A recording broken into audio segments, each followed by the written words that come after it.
Muy buenos días. A nombre del doctor Raúl Contreras Bustamante, director de la Facultad de Derecho, les damos la más cordial bienvenida a este ciclo de conferencias que ha organizado para ustedes la División de Universidad Abierta. El día de hoy nos distingue con su presencia la maestra Andrea Bautista de Jesús. No obstante que es una maestra muy joven, es una maestra muy dedicada a la actividad, distinguida maestra de nuestra división, como ustedes lo van a poder comprobar a lo largo de esta conferencia. La maestra Andrea Bautista de Jesús estudió la licenciatura en Derecho en la Facultad de Derecho de la UNAM, es especialista también realizando los estudios respectivos en la División de Estudios de Posgrado de esta facultad y es catedrática de esta facultad desde el año 2015 y ha impartido las materias de Historia del Derecho Mexicano y de la Ley Penal y del Delito en la modalidad de licenciatura abierta de estancia y ha colaborado en la elaboración de diversas guías, pero en particular las guías para las asignaturas de Teoría de la Ley Penal y del Delito, Derecho Internacional 2 y Delitos en particular. Actualmente se desempeña dentro del personal administrativo o como oficial administrativo en el cuarto Tribunal Unitario en materia penal del primer circuito del Poder Judicial de la Federación. El día de hoy la maestra nos va a hablar de las consecuencias jurídicas del delito. Fíjense que hay ocasiones en que nosotros en realidad no alcanzamos a contemplar, tenemos una idea cerrada de uno de los conceptos, pero el día de hoy nos va a hablar la maestra algo que es interesante, las diversas formas que hay, que no nada más tiene que ser una pena privativa de libertad, sino que ya verán lo interesante de esta conferencia. Así es que, sin mayor preámbulo, yo les pido que recibamos a la maestra Andrea Bautista de Jesús. Maestra, bienvenida y muchas gracias por esta presentación. Buenos días. Primero quiero agradecer la oportunidad que me está brindando al director de esta facultad, el doctor Raúl Contreras Bustamante, posteriormente al jefe de la división, que ha sido una parte importante en mi formación como académica. Me ha dado la pauta, a pesar de ser muy joven, para poder estar con ustedes y poder demostrar que no solamente la formación es por la edad, ¿no? Sino que también se puede dar desde muy temprana edad. Lo merecen. Muchas gracias. Y a la maestra Ancona, que también es la encargada precisamente de organizar todo este tipo de eventos. Muchas gracias a todos. Bueno, pues vamos a empezar con la conferencia, con este tema que, como bien decía el maestro Razo, es una parte importante, porque muchos pensamos cuando dicen consecuencias jurídicas del delito, y principalmente pensamos luego prisión, ¿no? Es lo primero que se nos viene a la cabeza. Pues afortunadamente no es así.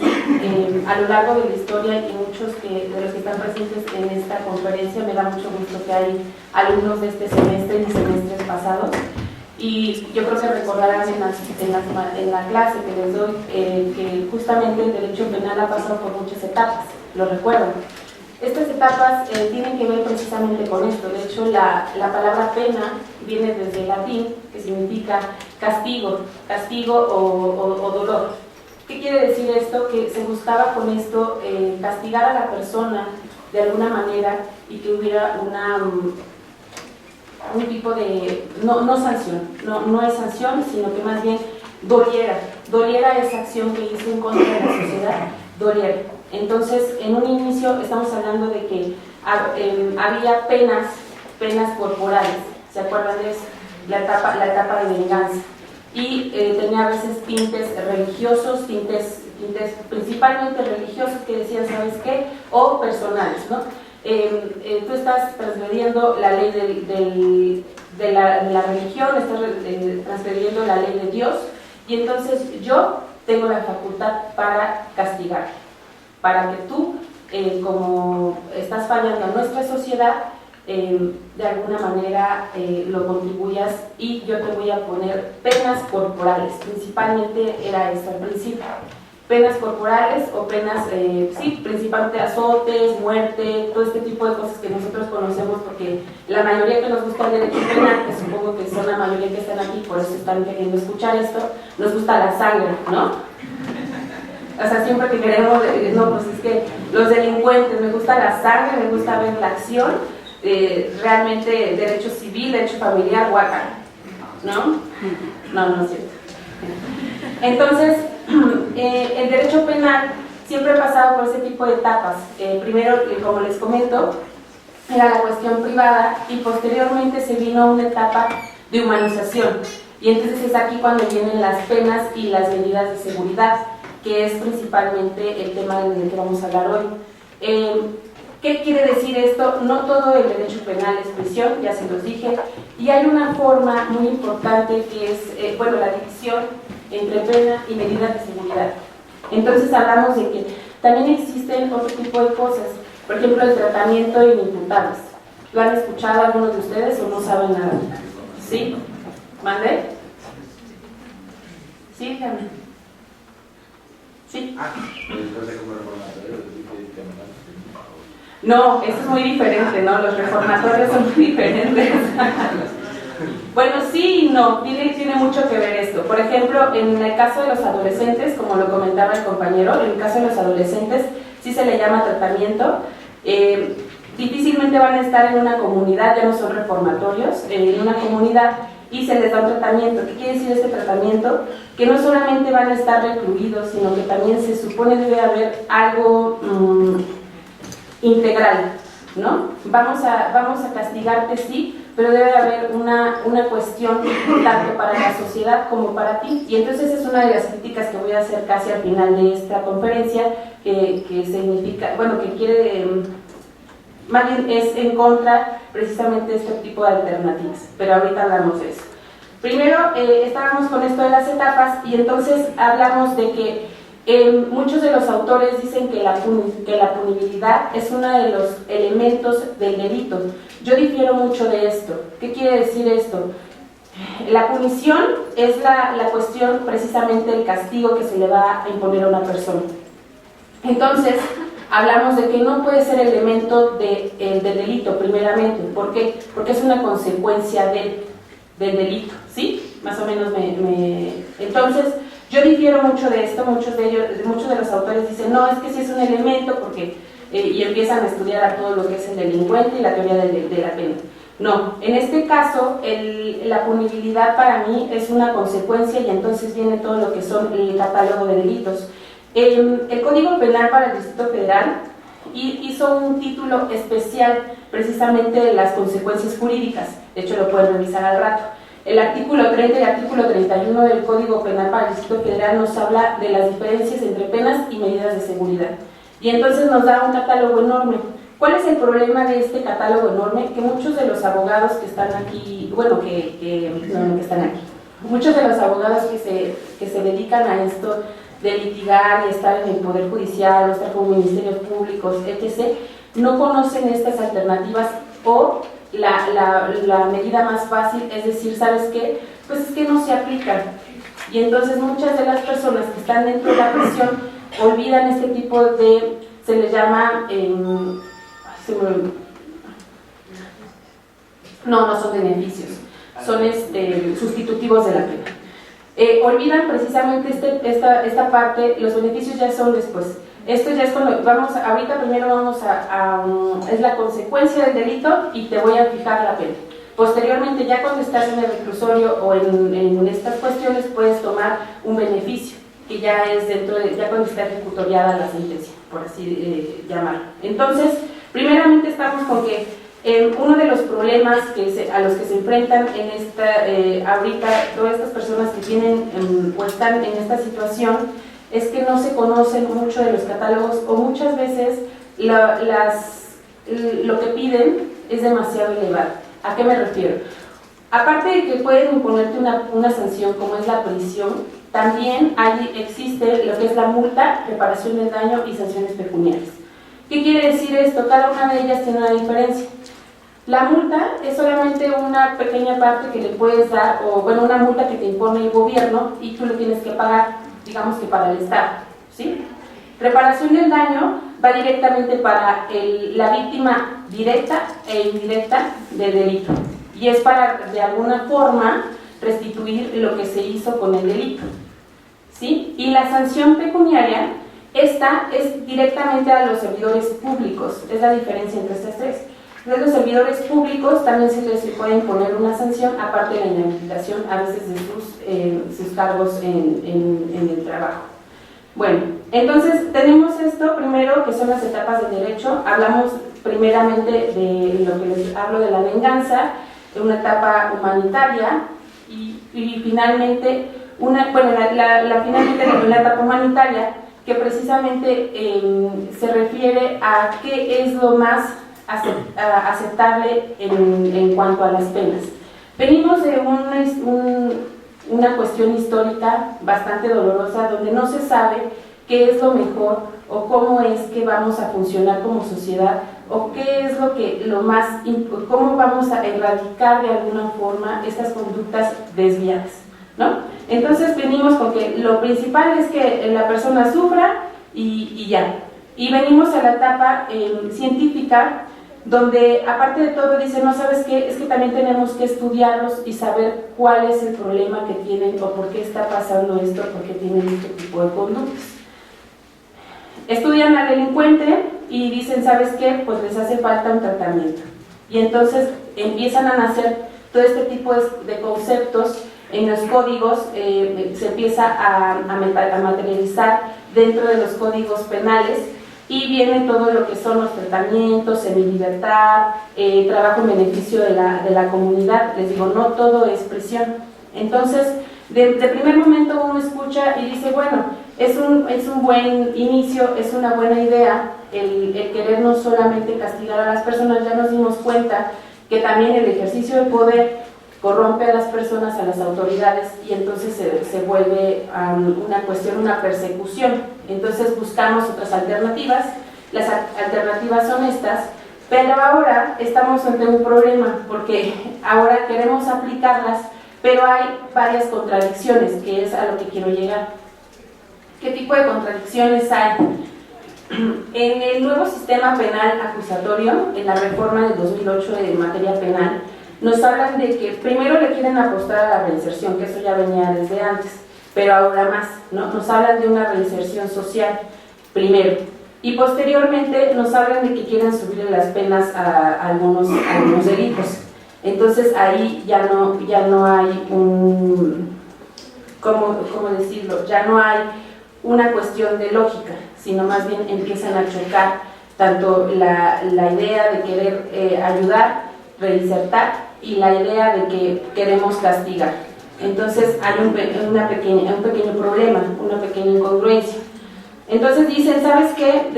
Según el artículo 18 constitucional, tú como persona que has cometido un delito tienes derecho a que te reinserten en la sociedad.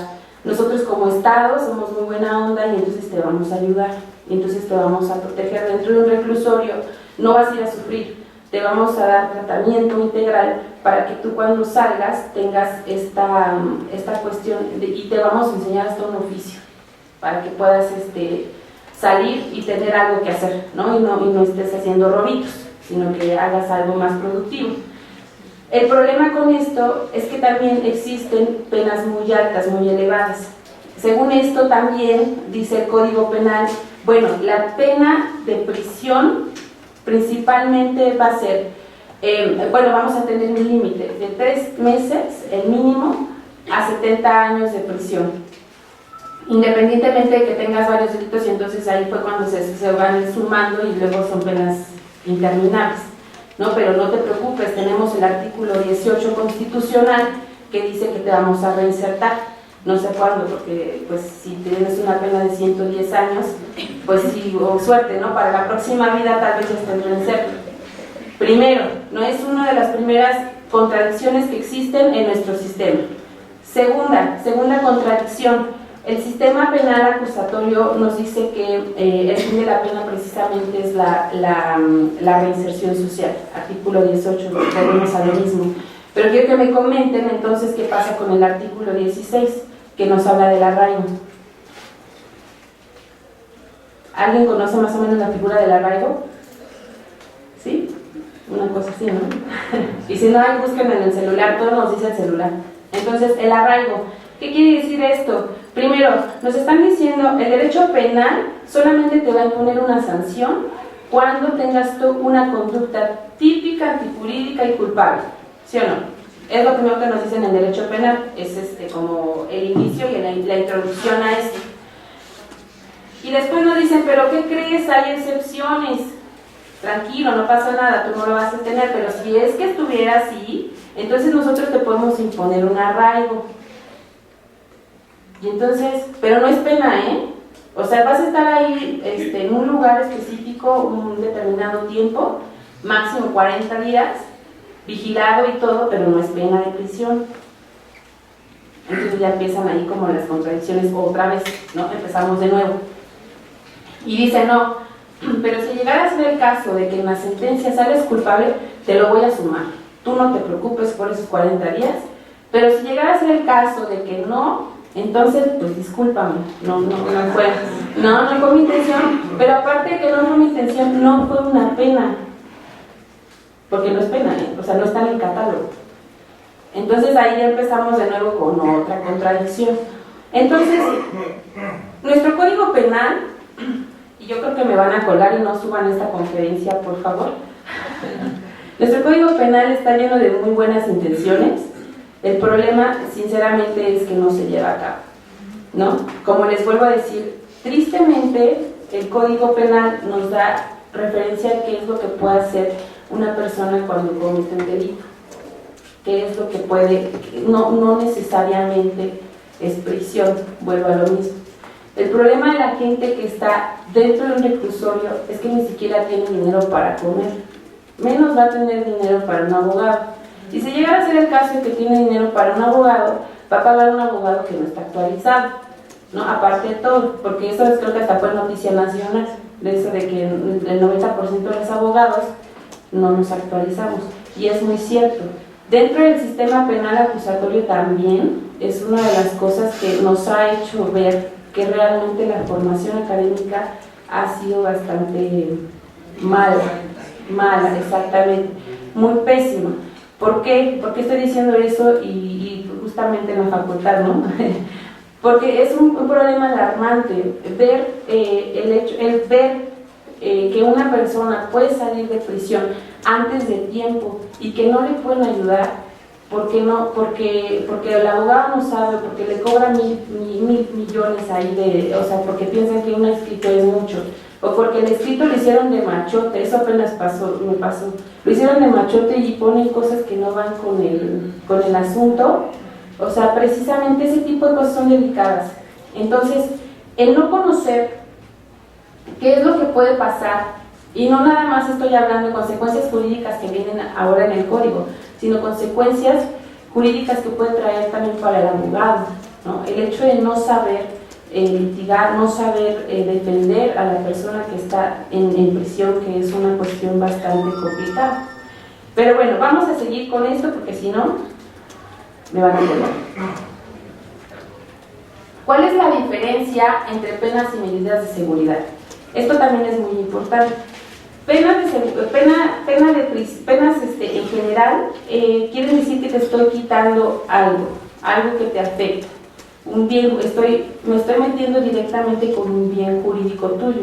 Principalmente es la libertad, ¿sí? Principalmente la libertad o posesiones, bienes que son míos, posesiones mías o que están a mi disposición, use o goce. Y las medidas de seguridad lo único que van a hacer es limitar esos bienes jurídicos. Diferencia. En el caso de prisión, semilibertad, trabajo en favor de la comunidad. ¿En qué me están afectando? Primero, la libertad. Segundo, estoy trabajando sin remuneración, ¿sí? A eso se refiere esto. O sea, me está doliendo y aparte de eso estoy trabajando y sin que me den ni un centavo. Ahora, ¿qué pasa con la medida de seguridad? Solamente me van a supervisar, no sé, o no puedo ir a determinados lugares, o no puedo salir de fin de semana, no puedo ir de antro, no puedo hacer nada, ¿no? Es como un regaño de los papás cuando era uno pequeño, nos aplicaban medidas de seguridad. principalmente mi mamá, ¿no? Sí, en serio. Le digo que las dictaduras ya se acabaron, pero dice que en su casa no. Y algo nuevo y que también introdujeron en el Código Penal para el Distrito Federal fue precisamente las consecuencias jurídicas que tienen las personas morales. ¿Han escuchado un poco de esto? Sí que han escuchado. A ver, compañeros. No, pues, es importante, bueno, lo que hemos leído en clases de Derecho Mercantil es que es importante determinar cómo y quién va a responder por los hechos delictuosos que pudiera cometer una persona moral. Por regla general, pues el administrador, de ahí los socios, etc. Pero hay que acudir, bueno, el derecho penal es mucho de acudir al caso concreto. Principio de legalidad. Sí.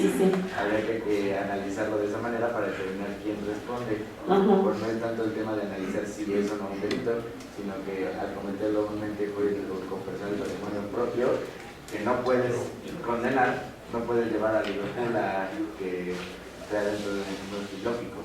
Exacto. Determinar quiénes son los que responden. Exactamente, de hecho eso lo comentamos la vez pasada de los sujetos del derecho penal. Tenemos sujeto activo y sujeto pasivo.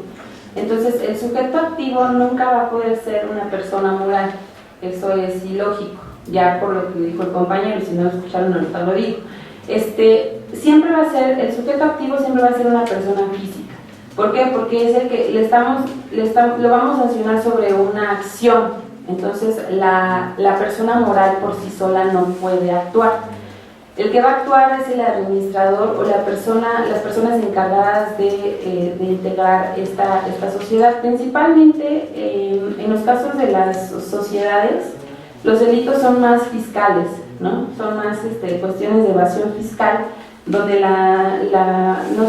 apoderado legal pues se le olvidó declarar $1 milloncito de pesos en el mes de marzo, ¿no? Y otros 10 millones en agosto, algo muy sencillo que a cualquiera se le puede olvidar. Y entonces hay sanciones para ello. ¿Qué quiere decir esto? Sí, no lo hizo como tal la persona jurídica, no lo hizo el ente moral, pero los administradores sabían cuáles eran las consecuencias de no hacer o de hacer algunas cosas. De hecho, cuando uno firma, por ejemplo, el acta que le llaman para formar la sociedad, viene la acta constitutiva, viene precisamente todas estas cuestiones de funciones, qué es lo que tienes que hacer, cómo lo tienes que hacer, y si no, por ejemplo, el apoderado legal o el contador, que también tiene una parte importante aquí, sabe que tiene que hacer sus respectivas declaraciones. Si no, hay consecuencias tanto para la persona física, que en este caso sería, por ejemplo, el administrador, a él se le impone una sanción, y también se le impone una sanción a la persona moral, que es el artículo 32 del Código Penal para el Distrito Federal. Ya después lo verán, que puede ser que les nieguen la cuestión de seguir trabajando en alguna temporalidad, le pueden precisamente suspender, lo pueden absolver, pueden decir, ¿saben qué? Tu empresa hace más daño del que debería, entonces pues hasta aquí se acabó tu fiesta. O puede ser que remuevan algunos personajes dentro de la administración de la misma. ¿Qué otra cosa tenemos?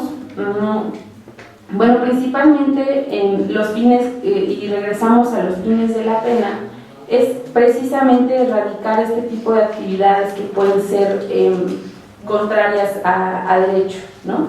Que nos pueden traer una cuestión como ente social con problemáticas, y entonces dicen, ¿sabes qué? Antes de que tú hagas algo más grave, yo te voy a imponer como Estado una sanción. El detalle de esto es que como pena medida de seguridad estamos hablando primero de una privación o restricción de bienes jurídicos, lo que les comentaba hace rato. Es uno de los elementos del concepto de pena o medida de seguridad. Esto va a ser principalmente al autor del delito, no puede ser a alguien más. El derecho penal precisamente también tiene este plus, que es el respeto al derecho o al principio de legalidad. Todo lo que me vas a imponer tú como ente, como órgano jurisdiccional que tenga este tipo de facultades, porque tampoco puede ser cualquiera, tampoco puede ser, aunque sea por ejemplo un juez civil, no me va a decir que él me va a imponer una pena, tiene que ser un órgano jurisdiccional con atribuciones que le permitan hacer precisamente esto y que pueda imponerme una restricción o una privación a mis bienes jurídicos, primero, ¿no? Entonces, tenemos primero la privación o restricción de bienes jurídicos del autor del delito, y esto es con el ánimo precisamente de retribución y de reformar a la persona, al autor activo, al sujeto activo. Que ya no se logre y todo lo que hemos estado platicando, esa ya es otra cuestión. El fin primero de la pena es tratar de restaurar las cosas, o si no, restituirlas, y que esto de alguna manera también tenga un beneficio para la persona que cometió el delito de primer momento. Luego tenemos que debe ser una imposición con apego a la ley. Regresamos al principio de legalidad. Este principio de legalidad es muy importante en el derecho penal, más que en todos los ámbitos, pero en el derecho penal más. ¿Por qué? Porque, como vuelvo a repetir, están privándome de un derecho, o me están privando de algo que es un bien jurídico mío, o me están limitando. Entonces, si lo vas a hacer de esta manera, que es una cuestión muy grave, tiene que ser ¿por qué? ¿No? Entonces, tiene que estar en la ley, tiene que estar especificado, y finalmente tiene que estar impuesta por órganos jurisdiccionales competentes, como les vuelvo a comentar.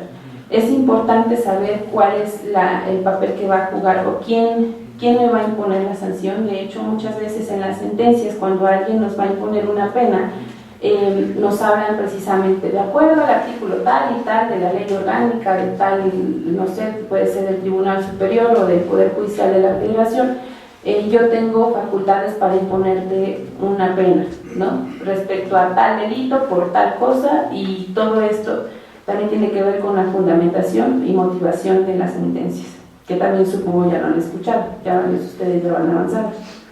Y finalmente, esto tiene que ser al culpable del delito, según la doctrina, ¿no? Que también ahí venimos con otra crítica respecto a esto, porque muchas veces las consecuencias jurídicas no son dirigidas a los autores de los delitos, sino muchas veces también son personas que no lo cometieron, pero que de alguna manera terminaron ahí.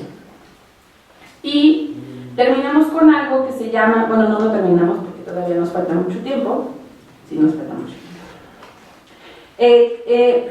Enfrentamos con todo esto de las consecuencias jurídicas. No las voy a mencionar todas, ni voy a platicarles de cada una de ellas, porque entonces sería interminable, y pues también sería un poco ocioso, ¿no? Porque se supone que la conferencia es más como una crítica hacia el tema.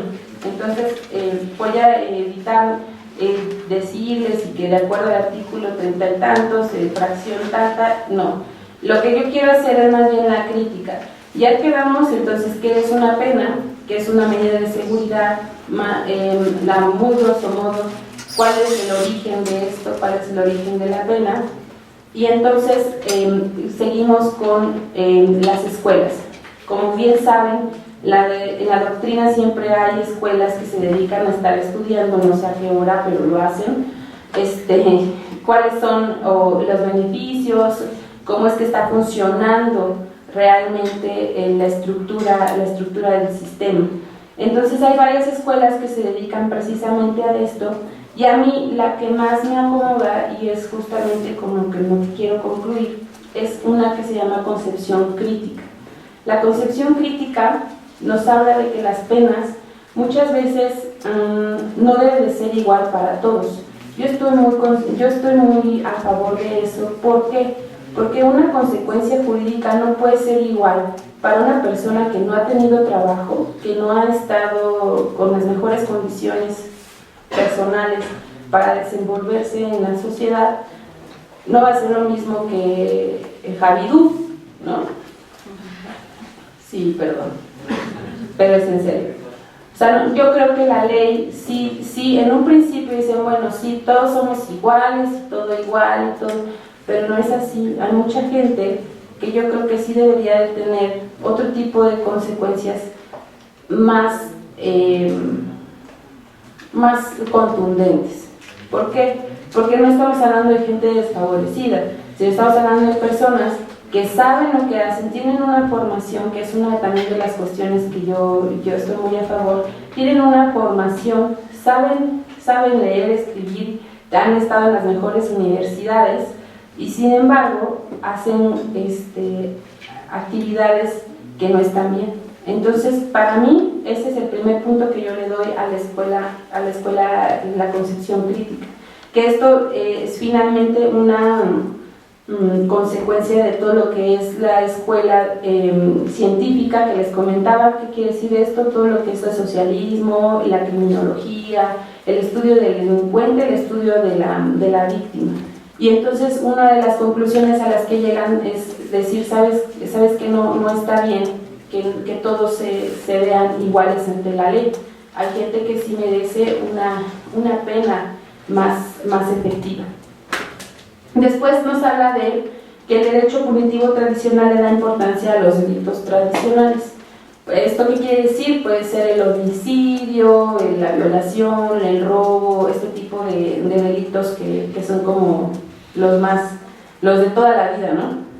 ¿Qué vamos con esto? Que no nada más el derecho penal se debe de quedar en eso, sino tendría que haber un desarrollo en los tipos penales. Y eso lo han escuchado mucho. Muchas veces el derecho penal se ha estado quedando. ¿A qué me refiero? Los delitos informáticos, por ejemplo, ¿no? Son delitos que no han evolucionado en nuestra legislación. De hecho, por ejemplo, en mi tema de tesis de la licenciatura fue acerca del internet inalámbrico y la regulación de él. En México estamos por los suelos. Desde la información. No tenemos buena información por parte de los proveedores. Segundo, las autoridades. Muchas veces las autoridades o mucha de la gente que está ahí, y discúlpenme si alguno de ustedes lo ha pasado, pero no sabe utilizar una computadora. Entonces mucho menos me va a saber explicar o me va a decir lo de el internet inalámbrico y cómo lo vamos a mencionar, ¿no?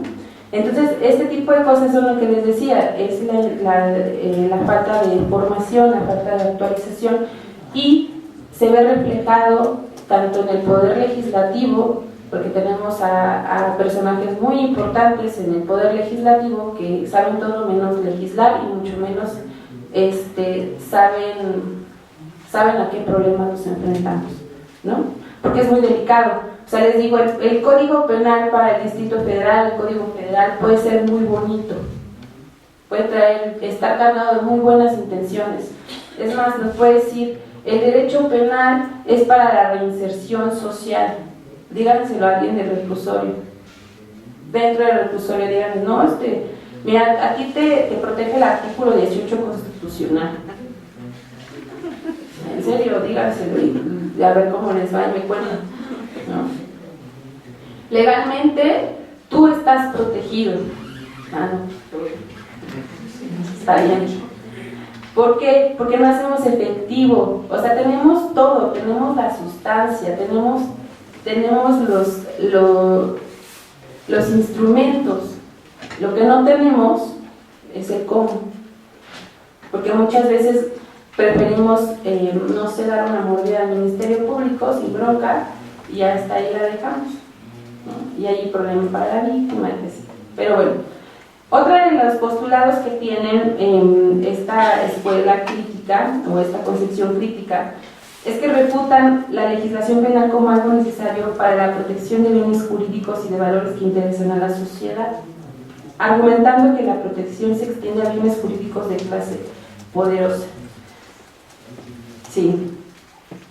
¿Qué quiere decir también esto? Que, no sé, que no solamente vamos a proteger a entes, como les vuelvo a decir, o gente privilegiada, sino que tiene que ser integral. No nada más vamos a ver sobre delitos clásicos, como ya les dije, homicidio y así. Hay otros delitos que también están surgiendo, son nuevos, y principalmente en esta etapa, en esta época, son los electrónicos. Ahorita tenemos que estar a la vanguardia con eso, pero desde que vamos o estudiamos el proceso legislativo vemos que es un problema, ¿no? El hecho de que mucho tiempo, cualquier persona, y entonces empiezan a haber varias deficiencias. Luego distinguen entre política criminal y política penal. La primera orienta reformas estructurales que permiten frenar el fenómeno de la delincuencia, mientras la segunda soluciona problemas a través de la sanción penal. Entonces hablamos de dos vertientes importantes. De nuevo, la política criminal va encaminada precisamente al proceso legislativo. Todo lo que se supone que debe hacer un legislador es primero estudiar si realmente lo que están haciendo está teniendo buenos resultados. Ejemplo, se tiene que hacer un estudio de campo primero para ver si el subir las sanciones, el subir la pena de prisión, ejemplo, secuestro, me está de alguna manera ayudando o impactando para bajar el índice de secuestros. A eso se refiere la política criminal. De primer momento voy, estudio y digo, ¿sabes qué? No está funcionando, y todos sabemos que no está funcionando. El subir las penas definitivamente no ha sido la mejor solución. Entonces, eso es lo que tiene que hacer el legislador. Antes de hacer una modificación a la ley, tiene que saber si está resultando, si está ayudando, y si no, ver cuál es la mejor solución. No está funcionando, ya lo dije. Y después vienen los problemas, la solución de los problemas a través ya de la aplicación. Ya tenemos el tipo penal, tenemos qué es lo que te va a pasar, y entonces ya viene cómo te va a pasar, ¿no? Y entonces venimos de nuevo con otro problema, que ahora es el sistema procesal penal acusatorio. ¿A qué se refiere, o a qué me refiero con esto? Que el sistema procesal acusatorio también está muy lleno de muy buenas intenciones, pero ahora el problema no es tanto de la legislación. Sí está un poquito mal hecho el Código Penal Nacional de Procesos Penales. Bueno, no un poquito, sí está mal hecho. El detalle de esto es los operadores que están interviniendo para la aplicación precisamente de esta cuestión. Primero estamos con la presunción de inocencia, otra de las contradicciones que tenemos dentro del sistema penal. El sistema nos dice, ¿sabes qué? Tú vas a ser compañero de silencio porque en serio me estoy enfocando en ustedes y me estoy perdiendo. Gracias. Primero, esta es una de las contradicciones que también tiene nuestro sistema penal. Nos dice, tú eres inocente hasta que se demuestre lo contrario, ¿no? Es uno de los principios. Y entonces de nuevo les pregunto, ¿qué pasa con el arraigo? ¿Y con la prisión preventiva? Entonces, la prisión preventiva oficiosa, precisamente. Dice, no, pero, o sea, tú te voy a tener aquí otra vez 40 días, no te preocupes, pero no eres culpable, ¿eh? Y no es una pena. O sea, nada más te tengo aquí guardadito para cuidarte. No te va a pasar nada, yo te estoy cuidando. Yo creo que toda nuestra legislación está bien, pero sí tiene varios ahí, de tanto tinte que le quieren dar de protección, tanto de protección a los derechos humanos, se ha estado perdiendo esta noción de tratar de erradicar, o sea, de que sí te voy a culpar y te voy a culpar muy mal y entonces voy a proteger a las víctimas, pero también te voy a proteger a ti. Se está perdiendo el fin que estamos buscando, el fin del derecho penal, finalmente. O sea, el derecho penal lo que quiere es tratar, no de erradicar, pero sí de bajar los índices, sí de bajar esta cuestión delictiva que hay en una sociedad, bajar este índice para que entonces pues no exista tanto reclusorio y tanta gente así, ¿no? Se supone. Dicen, bueno, el sistema penal acusatorio sí está funcionando. porque ya no hay tanto índice de personas dentro del reclusorio.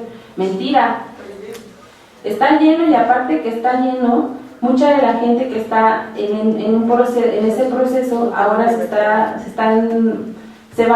están pasando al otro extremo, ¿no? Ahora, de ser tan legalistas, tan restrictivos, nos vamos a la permisibilidad, ¿no? A lo flexible, al no te preocupes si eres primo delincuente y alcanzas una pena menor de 5 años, vamos a negociarlo, y entonces viene la negociación. Ahora se va a ver al derecho penal como algo que se pueda negociar, y tampoco creo que sea lo más correcto. Y entonces, otra de las cuestiones que plantea esta crítica es plantear la necesidad de interpretar con mayor cuidado las conductas antisociales de las clases más pobres y las más beneficiadas. Lo que les comentaba hace rato, precisamente, es que no seamos iguales, sino que hay situaciones o cuestiones que se deben de considerar. O sea, no es nada más. Sí estoy de acuerdo con lo que muchas veces nos planteaba el gran Beccaria en su libro del delito y de las penas, que nos decía, bueno, pues es que hay que dulcificar las penas, ya no se pase, ¿no? Venimos de una época de terror, de sangre, de mucha cuestión de dolor, precisamente. Entonces ahora vamos a ser más flexibles, y ahora todos somos iguales, ya no te vamos a tratar como clase privilegiada, sino igual que todos los demás. Pero creo yo que para que el derecho penal realmente sea efectivo, y todo lo que se ha visto, todo el estudio del derecho penal tenga un resultado efectivo, sí debería haber otras consideraciones, no nada más no sé, imponer una pena porque eres igual que otro, pero también tendríamos que considerar que mucha de la gente también o es muy tiene una formación muy deficiente, o tiene una formación tan bien hecha que lo utiliza precisamente también para dañar a la sociedad. Y también señala su oposición al mito de la readaptación, lo que comentaba al principio de esta charla, que es precisamente, sí, o sea, tienes el artículo 18 constitucional en el caso de nuestro país, que nos dice, ¿sabes qué? Pues sí te vamos a reinsertar, y nuestro sistema penitenciario es el mejor. De hecho, si ustedes ven todo lo que es la cuestión penitenciaria, pues somos el mejor país del mundo y el más actualizado, ¿no? Tenemos a las mejores instalaciones y tenemos los mejores servicios, y no es cierto, ¿no? Una cosa es lo que dice y otra cosa es lo que sucede, y volvemos al mismo punto. No conocemos muchas veces lo que pasa. Tenemos demasiada legislación también que muchas veces ya no abarcamos y no leemos, no terminamos de leer, no conocemos, y finalmente los abogados vivimos de machotes, ¿no? Muchos de los abogados que sí, aunque me cara así, sí, muchos de los abogados precisamente cuando van a alguna autoridad no se esfuerzan por revisar cuál puede ser una alternativa para su defensa, sino que solamente se van con que no, pues hay deficiencia de la queja por parte de, por ejemplo, el sentenciado, y le dejan todo el trabajo a las autoridades, ¿no? O el Ministerio Público igual, o sea, no hace bien su trabajo, y en algunos casos donde los delitos sí pueden ser bastante o sancionados de una manera más severa, tampoco hace su parte en el trabajo. Entonces, finalmente, pues, quedamos con que el derecho penal no solo es prisión, no solamente nos vamos a referir a ello, y que si hay otro tipo de cuestiones, puede haber sustitutivos de la pena. Muchas veces tampoco los llegan a cabo, porque ahora una de las principales cuestiones por las cuales puedes tú tener este beneficio, el sustitutivo de la pena, es que tienes que pagar la reparación del daño primero, para que tú entonces puedas tener esto, o la multa, reparación del daño y todo lo que conlleva.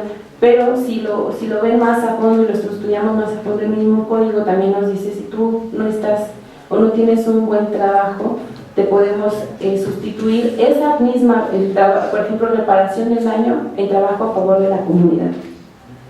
O sea, siempre hay un plus, algo que nos puede ayudar, y como abogados, y más si se van a dedicar a la materia penal, es importante que lo conozcamos, no que sea nada más, pues ya, ¿no? Ya se fue al reclusorio y luego nos esperamos y a ver si puedes salir antes, pórtate bien, cuídate mucho, te doy tu bendición, ¿no? Sino que también hay otro tipo de medios que pueden servir para no estar todo el tiempo ahí y sí llegar a los fines que finalmente nos dice la Constitución, no quedarnos solamente con que ya está ahí y se acabó.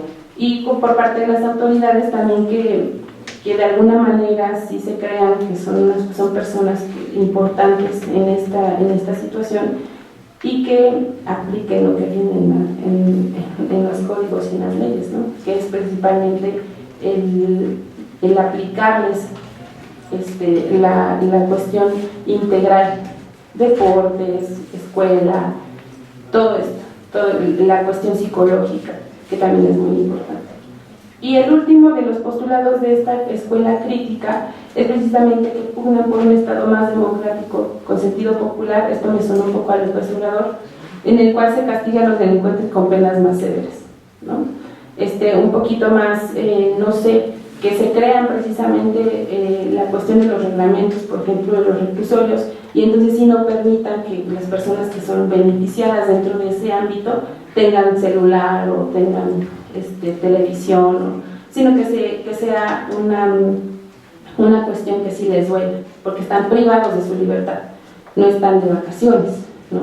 Y esto también tiene que ver hasta que podría bajar, no sé, los costos que conllevan los reclusorios, que también es uno de los temas que impactan bastante en esta sociedad, de que están tan llenos, salen muy caros y no tienen resultados, ¿sí? Entonces, el delito, yo creo que es uno de los temas más importantes. Todo el mundo habla de que hay que subirle las penas, hay que hacer esto, pero nadie habla acerca precisamente de cómo es que lo vamos a erradicar, o si realmente lo que estamos haciendo es el mejor camino. Entonces, pues ahí se los dejo de tarea para que reflexionen y vean cuando sean legisladores o cuando sean estén dentro del poder judicial, hagan el mejor esfuerzo porque esto cambie y no hagamos o seamos abogados de machote, abogados sin actualizarse, abogados que realmente nos comprometamos a hacer las cosas como debe de ser, principio de legalidad, derecho penal, ¿no? Pues muchas gracias a todos.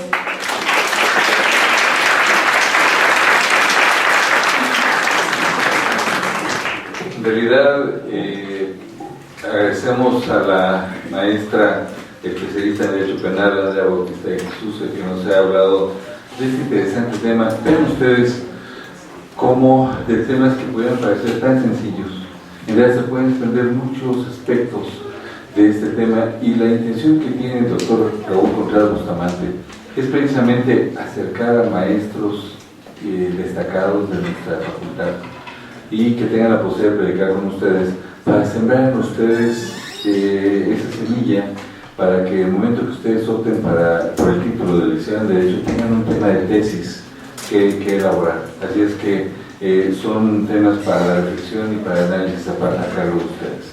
Bien, es que sin mayor situación, le agradecemos mucho a la maestra Andrea Bautista de Jesús que nos haya dado esta conferencia, y solamente me resta dar un reconocimiento que nos aprecia el señor director que le entreguemos y que lo hace en este momento. Toda la lectura.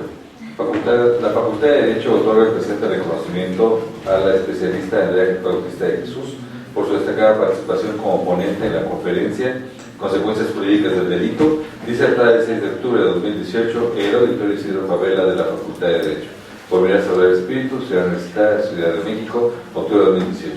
Felicidades, maestra. Muchas gracias.